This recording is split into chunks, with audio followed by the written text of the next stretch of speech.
Hey, creative people, welcome back to another episode of the Creative Legacy Art Podcast. My name is Amanda Downs and I am your host. And today we have part two of the episode interviewing Atticus. And I hope you enjoy this episode. Like I said, I like watching like the young brothers. I follow them on YouTube. That's like young power investors. In their mid 20s, early to mid 20s, and you know they do pay homage. They do let it be known. So I think we're gonna see a pretty interesting turn of events. But I do feel like as far as like right now with hip hop, it's only because it's so feared.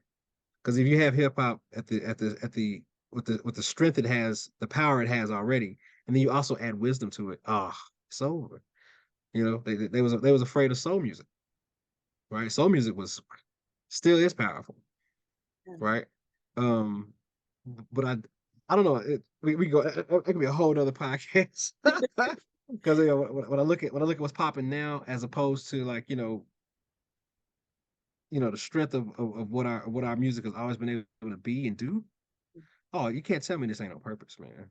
You Yeah. can't tell me. Yeah, yeah. I was like, where the soul, y'all? Where the soul? When you talk about soul music, like I grew up listening. My mother, she's a big Earth, Wind, and Fire fan, so I grew up listening to Earth, Wind, and Fire, and she had the albums, and we listened to it on the record player. And I've always been drawn to art, so I would look at the cover art for Earth, Wind, and Fire. I just was Yes. so intrigued, Yes. Oh man. and so Their as I covers got were crazy. crazy, Yeah. right? And as I got older, I started listening to the music more intentionally, listening to the lyrics, listening to how paying attention to how that music made me feel, and I look at it as a medicine. Like, Hmm. it could definitely be It is. any you cannot listen to Earth, Wind, and Fire and still feel sad. Like, I'm sorry, you can't do it. It's hard to In do. my It's opinion. hard to do. It's But so hard to do. It's I feel impossible. like their music was intentional. I feel like even when you think about the cover art, when you think about the sound, when you think about the lyrics, I believe all of that was intentional. And I just feel like you said before, when you when you put those things together and you put the soul back into the music, it can be so powerful.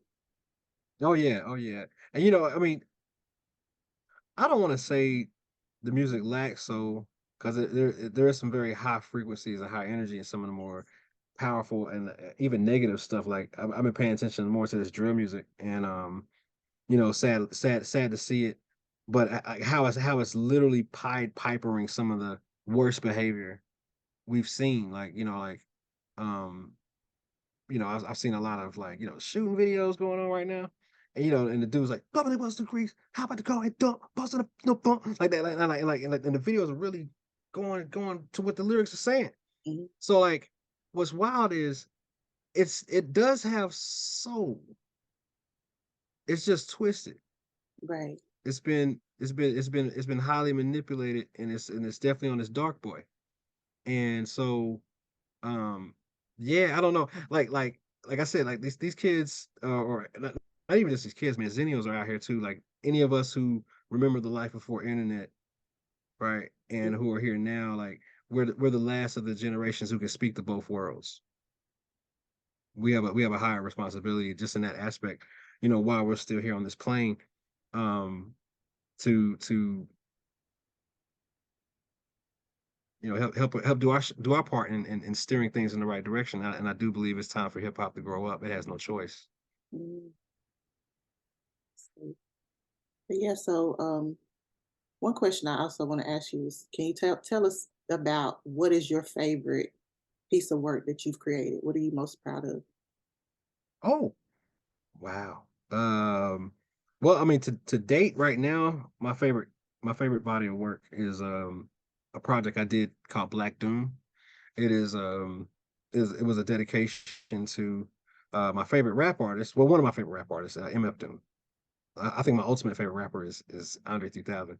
But as far as a complete individual artist, MF Doom.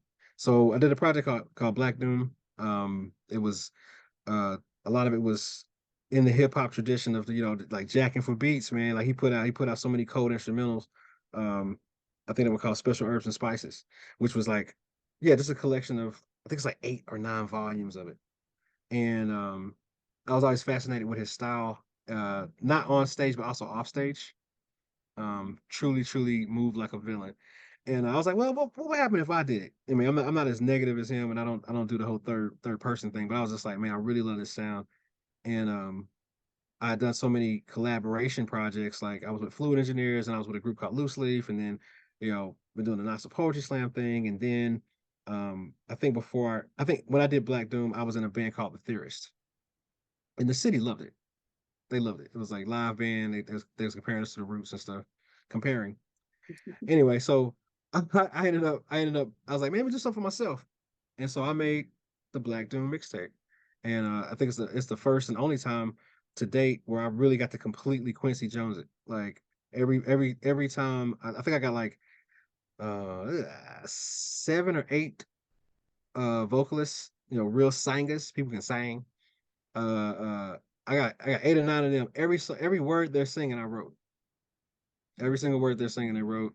Uh, every topic on every single song, I took the lead on. Only thing I didn't write was I didn't write any of the rappers' rhymes. I refused to write rhymes for rappers, but you know, you got hold your own on the bars, boy.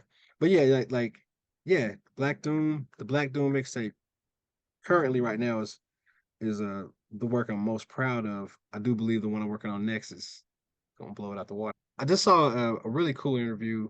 Anybody can check it out. It's on YouTube right now. It's Rick Rubin and Andre 3000. And one of the quotes that they Andre said, or they came to a conclusion together, was that you don't have to be new to make new. And so um, I know I experienced that, of course, being a hip hop artist over the age of 35, and that audiences are often surprised, especially a younger audience, that they're vibing with it real heavy. Like they're surprised. And I think that it's a mindset when you get locked into the whole like, oh, I can't do this no more. Right? And but if you speak that over yourself, then it will be true. Right. Um, but yeah, you don't have to be new to make new. And we're not giving ourselves enough credit in the culture of as far as hip hop music, we're not getting enough credit to what experience does the sound. Like um I rest in peace the True Goy.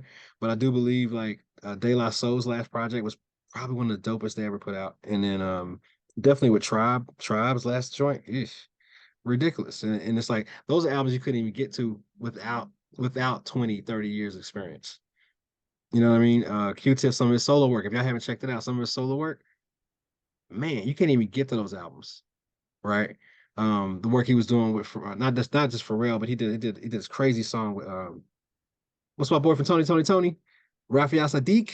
Oh yeah. Cold, like grown music, like really grown, like kicking, killing it. But it's like, this took time, and so I've been blessed and lucky to perform at some of the bigger festivals in this nation. Big Ears, Bonnaroo, got to meet the artists behind stage and like listen to some of their stories, and it's pretty wild how once you get on that stage and depending on how you present your work, uh, you know what resonates. I do feel like for older artists who are bothering to try to sound and act young, put throwing a little Lil in front of your name and it's like, come on, bro, dudes be 40 years old talking about that young fill in the blank. Cut it out. It's okay. Grow up. It's okay. It's okay. Yeah. Yeah. Anyway, that's my little 2 cents on that, man. So for those out there who are in that same, you know, Zennial range, putting out work, you know, all you gotta do is make sure it's dope. You gotta make sure it's still cool. Cool always works. It's timeless. So Yeah. that's the thing. So speaking of cool and timeless and things that work, what are you working on now? Oh, currently right now, I'm working on a few things. I'm working on my first chapbook. I'm working on that to go coincide with the poetry album and a hip hop album. I'm gonna call it. I'm not sure. I don't put it out there, but it's either gonna be called Radioactive or Park City Pedestrian. Um, so we'll see how that works. And then on the other end, I'm putting out a project under a different moniker. It's strictly my production. as I get into producing music. I produce as Sir Wood's brother. So that's actually what I'm wearing now. The first project's gonna be called Necessary. That's what this shirt is here. Oh, did I lose you? There I go. It's gonna be called Necessary. It is a R&B dedication to Vanessa Williams, and it's actually paying homage to my brother. Um, because I mean, growing up, like I said, our parents were the soul children. Let's tell us, soul music or whatever. Philip, my brother Philip, my little brother, he was the R&B junkie, like R&B snob, right? Like R&B snob, like old soul. Like he was middle school, high school, he's listening to Will Downing. He's listening to, of course, Mint Condition. He's listening to Donny Hathaway. He's listening to, what I'm saying? He's really, really knee deep into the R&B sound. I was more so getting deep into like, the Most Def, the Lyricist Lounge projects, Punchline, Wordsworth. So we had our, our picks, but so we're sharing the house. You're gonna hear the sound, and so I developed a much more in depth appreciation of R&B music. um like I don't know it like he knows it, right? So a lot of this stuff that's pawning off as R&B now, it doesn't really count. Like he knows it right down to like the BPM, like the pace of the song. Like, like he knows it right down to like why you can't really when you look at TikTok videos and you have like these little clips and short songs, you don't hear a lot of R&B because you really can't short form real R&B. So like he taught me stuff like that. So I call him Sir Woods, and so I am Sir Woods' brother, hence the name Sir Woods' brother. So it's still paying homage to his love for it. And I've been diving further into new styles of production. I didn't realize it, but I sent some music to uh one of our main producers. His name is Sam Day out of Nashville. Shout out Sam Day, he's crazy with it. But he heard my stuff. He's like, yo, this really sounds like vaporwave, and I didn't even know what that was. So I went and did my little deep dive, and I was like, dang, he right. It's vaporwave. So like I'm addicted to it. I love it. So it's most of it's going to be a lot of R&B fusion. So the first project I'm putting out is a dedication to Vanessa Williams, and it's just an exercise in just growing as a producer. Because my ultimate thing is I want to do a dedication to Prince. Oh, wow. Yeah, yeah, yeah. I'm working up to that. So my goal is to learn um, learn to read music. So I'm starting with piano because it's got the full range, and then I'll gravitate or graduate to other sounds, whatever. But yeah, so that's it. Right now, I'm just it's pretty fun, man. Playing with chopped and screwed samples, playing with this, that, and the other. And as a hip hop artist, it's liberating because like most rappers, when you first start, you don't make the beats, so I've always had to work with somebody else's sound, how they feel, and or if you get a loop, it's forced me to learn how to give it some more movement and give it some more depth just with my voice. And I would get on producers' nerves, man. I'm like, yo, since we sampling anyway, what else is in that song, man? We got any kalimbas in there? We got any shakers, man? We got any horns? And they be done with the beat. Like, I'm done, man. But now I'm on this side of it and I make beats, I see why they were done. Like it's it's not it's not an easy process, until you reach a certain level of mastery, you can start, producing faster. And I finally got there. That's been a 5-year journey for me so far. Yeah. So Necessary is coming next, and then my solo projects. I'm gonna be dropping a lot of singles. I already dropped one single called Seed the Sun, and that was a collaboration I got to do with the Beck Cultural Center and UT Special Collections Department. They had a project called Artist and Archive, so I got to meet real museum archivists. I call them history's detectives. Got to work with them, and um, the end result was a song called "Seed the Sun," and it's probably the most Appalachian track I've ever made. So can you tell us a little bit? You said, for those who don't know, a Beck Culture Center, and you said University of Tennessee, Knoxville. Yeah, yeah. University of Tennessee Special Collections Department and the Beck Cultural Center. The Beck Cultural Center is Knoxville's premier and elite, top of the rung Black History museum. archive collection. Like they are that's our staple. You come to Knoxville, you want to know about local Black history, you go to the Beck Cultural Center. UT Special Collections Department is their that's their archive. That's their actual archive. Like that's where you go. They're the ones on campus who are collecting artifacts, stories, documenting, not just for UT, but for from what I can tell, um, definitely the Appalachian area, the Southeast, but they are history junkies. They'll take whatever they can get their hands on that they can authenticate and know for sure. So like, yeah, like so I put it like this for those. If you was Indiana Jones and you found the artifact, these are the people you'd bring it to, right? They cut your check and you walk off somewhere. So yeah, that's what they do. Awesome. So yeah, go ahead. Oh, that sounds amazing. Like you're working on a lot of really exciting things, you know. So with this last project, the one that you just worked, you just dropped. You said you did a single. Yeah. We put out I did a single. It has not officially been put out. The museum has put it out online, but it's a song called "See the Sun." I've only sent it to a couple of local radio stations. I'm still waiting to finish making sure it's completely registered and all that stuff. I still keep all the rights as a songwriter, which is really cool about the program. If I didn't have that right to keep, my work, I wouldn't have done it. But they were very clear and upfront from the very jump. Hey, whatever you make is still yours.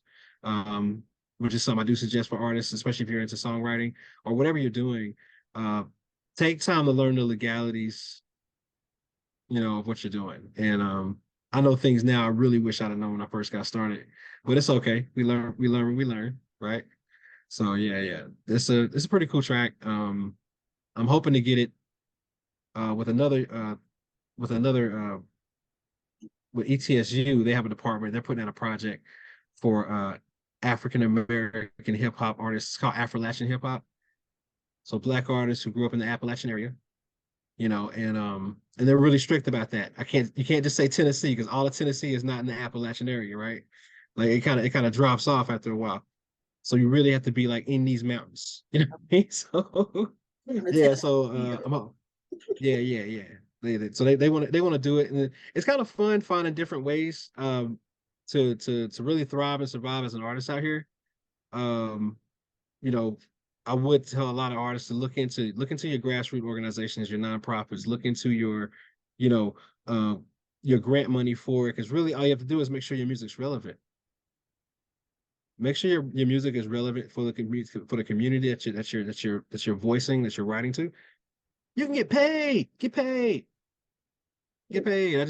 I want to send a shout out to the Knoxville Art Alliance. I just got my first grant. I just got awarded the Bailey grant this week. And yeah, it's a great thing, to not put all the pressure on, oh man, do they like me? Do they like the sound? Do they like my name? Do they like my look? You know what I mean? Like that's a lot of pressure, man. Cut that out, man. Put the work out, Yeah, and put it out in different ways. amazing. So you're going to share a piece of work with us right now. So tell us about that piece. Hmm. Um, I think I'm gonna share. Actually, I can share "Seed the Sun." Okay, cool. All right. All right. So we'll share "Seed the Sun," and like I said, what I did with this one was I had it was so the challenge was is I had to make, I want to represent for hip hop, and hip hop not just the rap sound but for the culture, like peace, fun, love, and unity, right? And so all I had to work with was these fiddle sounds, these violin fiddle sounds. I was like, oh, it hurt my soul. It hurt my soul. and so and so yeah. So I got in there, chopped it up, man, threw some 808s on it, man, some little trunk rattle. And I was like, man, I gotta make this dope. That's really the challenge. Like I can make this cool, something I wouldn't be mad about, right? And I don't know, it was kind of cool. Like in the song, I make a lot of Appalachian references. I think the first line is like popcorn something in the moon witch running down trailway gunning for a break. Break. New day coming, wide Toto, drummer stand cold for strumming on the lake. Lake. And so like what I'm talking about is I'm talking about carpetbag. I'm talking about the stifling of our culture. in Appalachia, me and you grew up in Knoxville, Tennessee, and remember that TV show they had the Heartland series. Yes, I love the Heartland I series. never saw I never saw one black family represented on the Heartland series. Maybe I missed it, There was no but black. it's like there was no black people on the Oh, you Heartland know series. what? I saw one. They were talking about the tradition of jumping a broom, and they had black Okay, people doing that. So, yeah. There's the only one jumping brooms, right? So yeah, no, but we get thrown a bone, but so like this is what the song is addressing, in the first verse, I think it's just like I take on the voice of the observer, kind of like if those who into Marvel comics, like it'd be like the Watcher kind of thing, like it's just an observer. And then in the third voice, in the second verse, I actually take on the voice of the old overseer, the old slave master, the modern day slave master, hey, right? And so yeah, it goes some high notes and it gets a little dark, gets a little dark at the end, whatever. But it's still all, you know, very honest, very honest. hey. So we're So gonna yeah. listen. We're gonna listen to that right now. No, no, hold on, hold on. What's wild is I will say too that so the point of the archives and the artists and archives is that they bring artists of different disciplines, they bring them into their archive, they let them kind of peruse their collection, and then whatever you move by, you make your artwork off of that. And so what got me with this one was uh of course I ran across the photos of like, a historic Black Knoxville, and I was like, oh, I gotta tell this story, right? I gotta tell this story. And I think what struck me was it was a picture of a dentist, black dentist, one of the first black dentists here in Knoxville, and he looked so bored. He looked so bored. He looked so bored, and he had like this. I'm knowing at the time that getting photos wasn't as easy as it is today, right? It was a big deal back in the day. You make sure you had your good suit on. You make sure you dressed up, and everybody was posing because you might only get one or two in your whole life, if one. So here, this dude is, it's like his third, fourth picture, and he looks so bored. And something about that told me something. I was like, oh man, I said, dude, he didn't have this pompous energy like I'm the first black dentist. No, no, he had this like, man, take this photo. Let me get in here and get these teeth. He had a sign behind him the picture is cut off, but it literally says basically like payment due upon completion of work. So he was still going through struggles as an entrepreneur back then, right? What was it? They were still trying to plan for his money. So I said, this is too real. This is too real. What this says to me, as there's this whole conversation about Black Wall Street and Black excellence and blah blah blah. I looked at that photo and realized, man, I was like, that Black excellence or whatever we're equating that to was so commonplace and normal for dude. And Mhm. that's what made me kind of want to dive into more like, okay, like how you bored, bro? And so I started getting into that, and so I started realizing that, like, yeah, when you look at Black history in general in America right now, how's it work out for you? You don't hear about Black folks. They start talking about slavery, right? Then it fast forwards all the way to Martin and Malcolm. It just skips everything in between that, right? And this brother's picture was in between that. This is Martin and Malcolm and his grandparents, right? His mama's mama, and and and so diving into that, realizing that the story was so close. These are places that me and you grew up. We walk right by every single day, and nobody told us a story, right? Nobody told us a story that one of the main buildings by Walter P. Used to be the same building that some of the first Black surgeons worked out of, and that the Black community, when you look at, you start going down MLK, start heading toward downtown, that area was actually called the Bottom. And so what would happen was back then, if you was Black and you had a college degree, you had the community gave you clout. You didn't have to earn it. You didn't have to ask for it. They come knocking on your door. Hey doc, we gonna need you, bro. We about to make a decision, man. We need you down. We need your opinion, right? Because you was educated. So, right, it was just a given. And when you look at, so I got so much from this information that it was a bit traumatizing. It was heavy. It was hard for me because at the same time I was reading the 1619 book, and so I was able to connect these dots pretty quickly between what was happening to Black people nationally and of course what was happening here at home, what has happened here at home. And so yeah, this this work ended up not only just being a song, but also made a collage, and I'll share that with you to go with the song.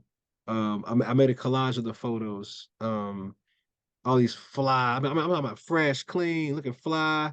You know what I mean? Pristine, easy. Like it was breathe. It wasn't hard to do. Getting fresh. We all be able to get fresh. But it showed like you know in a very nonfiction kind of way. Like we're walking with kind of situation. We don't need no dream state story. We don't need some weird astral travel to the ancestors. Like we walking. We here. You know what I mean? Yeah, real time, real time. We right here. Yes. And yeah, yeah, it helps you understand things. So it was a hard work for me to do. I wanted to give the project more, but it was just hard to get this one song out because it hit so personally, um, and at home. So yeah, see this Yeah, on. I Yeah, wanna. I can't wait to yeah. listen to it. I can't wait because we need that. We need the story, just like you're talking about the story that nobody tells about these artists or these entrepreneurs from back in the day in Knoxville. We need those stories, but we also need those stories to explain, let us know what we need to look for, what we need to understand about this body of work. Why is it important? Why did you make it? Why did it touch you? Hmm. Or why did you feel like we need to experience this? You know what I mean? Like that's good. Yeah, and I want to thank you for creating a space for it because honestly, this has been the best interview I've had because I'm getting asked some better questions, and at the same time, that's the most I've ever explained what I went through for that song, like to make that happen, and it's been a while since a piece of work has pushed me that hard. I don't know if anything's pushed me that hard.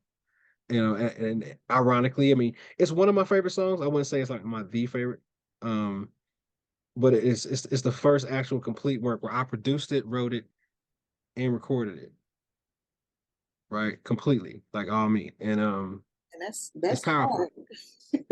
Yeah, it's powerful. It's powerful. It's powerful. Yeah, which is cool because it personally it puts me in a room with the artists that I've always looked up to. Like I say, Prince. I've always loved Prince as an artist. His name's Count Bass D, MF Doom. But all of them make their own music, write it, and record it. And I think that makes such a complete sound. Not saying like groups like. Not saying it's not possible to make crazy dope stuff. Like I mean, look at Outkast. They didn't produce their beats. Mhm. Organized Noise did, right? And it's still that's timeless. It's classic. But for me personally, I like artists who do recording artists who do all of that because I feel like everything is just I don't know. It's just a more intimate, Right. It's unique with them. complete feel. Yeah, Yeah. it's more of a complete sound and feel to me. So that's the first song that did that. Like I said, it's got a little more twang in it now that I personally like, but it worked.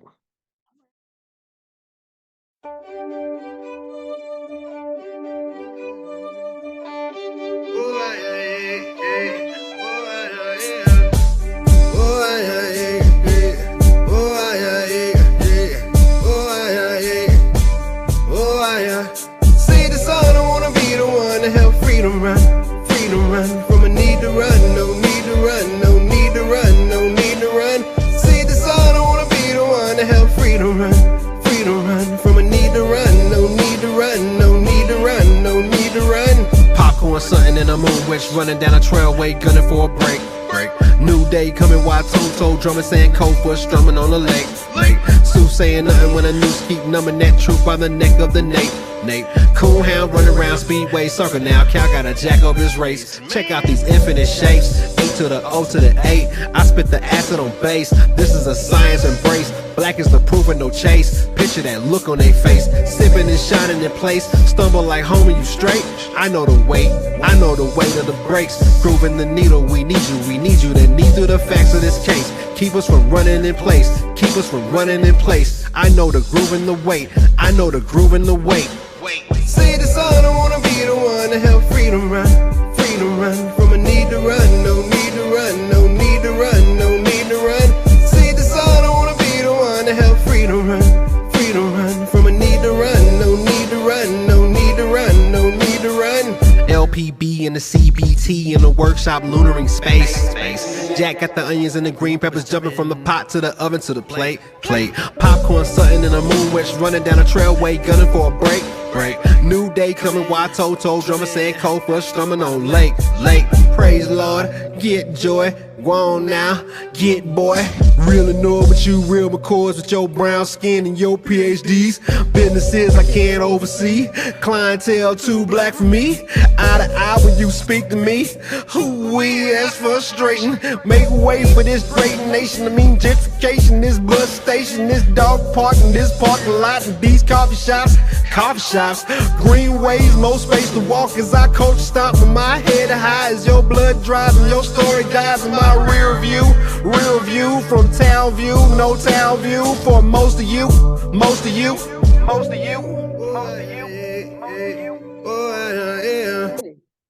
So how can people connect with you and find your work? Currently, the best way to find my work is I tell people I'm Black Atticus at everything. You know what I mean? So wherever you are most fluent and comfortable with, you know, interacting with social media and with the music online, I'm Black Atticus at everything. So I just want yeah, to thank yeah. you so much for coming here. Like, thank you for the knowledge that you shared. Thank you for the stories. I really appreciate you as a person, you as an artist. Like, Thank appreciate you. you. All right. So, Yeah. wow. Thank you so much. Thank you so much. I This love was you. I love so you. I good. love you. I love you too. I love you too. Like, Yes. man, I just this energy, you know what I mean? Like we feed off of each other, you know what I mean? That kind of keeps the creativity flowing, you know what I mean? So Yeah. Flow Boy 3000. Let's go. Let's go. yeah, so I went and I found a little piece of the little song that I wanted to share with you, but it was so ugly. Like I hadn't listened to it since I made Ah! it. I made it April 30th, Ah! 2022. And I was just like, hell no, I'm not doing this. But I feel like the song, I just was like, listen, Yeah. how flat I was. I was like, did I really think I was sounding? I really did. I really thought I was sounding good when I made Thought I that. was killing And it. I came back like, uh, yeah. And I still go through that now. Like, I I just did a song 2 nights ago. Swore I killed it. When Left came back to it, man, the next day. Couldn't stand it. I was like, ah. I was like, what was I doing? it's the But I thing. mean, that's part of the process, man. Get in Well, there, and make yeah, it. yeah. Like you say, you just make it. And sometimes, well, I say 90% of the time, the other person, they don't judge it like you judge it. You know what I mean? Because nobody really knows what it's supposed to sound like but you. You know, I don't know what Exactly. it's supposed to sound like. I might Uh, be like, oh, that's that part, that part, that part, that part. Yeah, like, yeah. It's like creates. I don't know. I've been telling people lately, like I really do feel like energy wise, we're all working with the same the same energy, right? Same energy, the same pool of creativity, right? It just shows up different from person to person. Like it may show up for you as it might come out as baking, it may come out as a painting, it may come out as a freestyle for me, but like it's the same creative energy. yes, And so you got to realize that yeah, and especially if you acknowledge that a higher power, you acknowledge that it truly is a gift, right? And so my thing is, if it's a gift, what do you do with gifts, right? Birthday parties, holidays, what do you do with gifts? You give them, yeah, right? So it's not for you to keep and hoard. You nurture it, you package it up right, put a little bow on it, and you give it to people, yeah, right? That's your job, to be a good steward to your talent, and sometimes that means sometimes it comes out bad. It comes out. You just don't share that part. It's like, ooh, oh no, oh no. You know, do my best to only share the best. yeah, yeah. And it's like Yeah, really at the end of the day, all you can do is your best. You know. that's all you can do. That's all you can do. Yeah, but but what really kills it though, and I know this is gonna hit a lot of artists in their heart and their chest or whatever. You got to get married to the word consistency, Right. That's the right? hard Yeah, part. Yeah, I need you to consistently suck until you stop. Just something actually comes out great.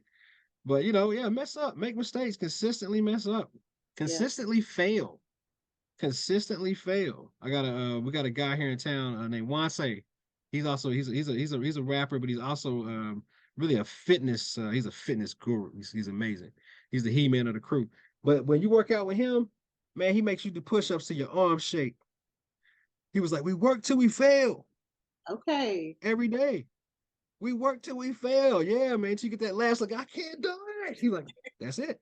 Then you can Right. That's stop. when you know that's when you know you're done. Yeah. I Yeah. And then love you come back next day, come back next week, and you pushing past where you was at before. So we work If till y'all we don't get fail. together and make a T-shirt, because I want one, the first one off the printer. Like for real, I I love got it. you. I We got you. work till we I got fail. you. We work till we fail. We work till we fail. Yeah, yeah. Stop being afraid of that. Stop being afraid of making mistakes. Yeah. And stop being afraid, stop not being a classic, or stop being afraid of people won't like it. And then stop being afraid of the pain. It's not Stop being really, afraid of the pain. it's not really for me, I can only speak for myself. For me in the past, it hadn't really been like I'm scared somebody going to judge it, somebody's going to, I got past that part. My part was is like the pain of like actually failing and not really getting what you saw. I liken it to and not really trying to, minimize. um I'll just say it's like a loss. It's like a loss. It's like a death in a way because it's your dream. You know what I mean? So it hurts. And that's the part that's scary. That's the part that you gotta, because without pain, you have to take that time out to heal. And again, it's still beautiful because that's still part of the process. You see what I'm saying? Like it's all part of the Mm, process. Because after you heal, you come back stronger, and that part where you were hurting or where you were vulnerable or weak or you hadn't experienced that hit, now it don't hurt that much. You can still take that same hit and it won't. You can bounce back quicker because you did the work. right. Yeah. Well, riding with this metaphor, right? Another thing about that is as you continue on, your recovery time gets faster, Mm, right? You heal faster, or sometimes you don't even bruise after a while. right. You just keep rolling. So Right. like, yeah, you got to stick with it. Definitely develop the thick skin. Especially if your art form has you out here as a public figure of any kind of form. That's not easy. I'm sure it's twice as hard for my introverts out there. It's twice as hard. But the thing is, your artwork, your work, completed, does provide beautiful common ground, and you'll find yourself connecting with people. The last people in the room you think, would get down with your work. Um, and that's again, like it's not our job to know exactly. We throw our rock out, hit the water. It's not our job to know how far the ripple goes, how many people, how many lives it touches. It's not your job to know that, Right. right? Your job is just to know, did I do my best? Yeah. Did I do my best? And that's Okay. it. Thank you so much. Thank you. All right. Indeed. All I right. hate to end the Winning. conversation, but I know you got a life. Yeah. I will tell them. I will tell them also. I rock with a group. I rock with a squad called Good Guy Collective. That's another place to check out the work. That it's a plethora of different types of artists, but for the most part, it is a hip hop based organization, which means we do follow the principles of peace, fun, love, and unity.